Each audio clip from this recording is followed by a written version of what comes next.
പശ്ചിമഘട്ടത്തിന്റെ മടിത്തട്ടിൽ പൈൻ മരങ്ങളുടെയും യൂക്കാലിപ്സിന്റെയും സുഗന്ധം വായുവിൽ നിറയുന്നിടത്ത് മൂടൽ മഞ്ഞിൽ പൊതിഞ്ഞ മനോഹരമായ സ്ഥലം.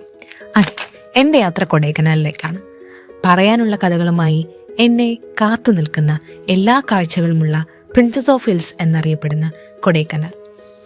എന്റെ കാഴ്ചകൾ തുടങ്ങിയത് കൊടൈക്കനാലിലേക്കുള്ള വഴിയിൽ യാത്രക്കാരെ ആകർഷിക്കുന്ന സിൽവർ കാസ്കേഡ് എന്ന വെള്ളച്ചാട്ടത്തിൽ നിന്നാണ്. വെള്ളിനൂലുകൾ പാറക്കെട്ടിലൂടെ ഇറങ്ങി വരുന്നത് പോലെ തോന്നും ഇത് കണ്ടാൽ. പിന്നീട് ഞാൻ പോയത് കൊടൈക്കനാലിലെ പ്രധാനപ്പെട്ട ഒരു ടൂറിസ്റ്റ് സ്പോട്ടായ കൊടൈക്കനാൽ ലേക്കിലേക്കാണ്. കൊടൈക്കനാലിന്റെ ഹൃദയമാണ് ഈ നക്ഷത്രത്തിന്റെ ആകൃതിയിലുള്ള തടാകം.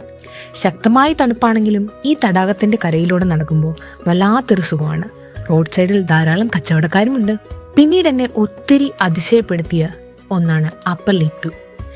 ഈ ഒരു കാഴ്ച കാണുമ്പോൾ പ്രകൃതിയുടെ വിശാലതയ്ക്ക് മുമ്പിൽ നമ്മൾ എത്ര ചെറുതാണെന്ന് തോന്നിപ്പോകും.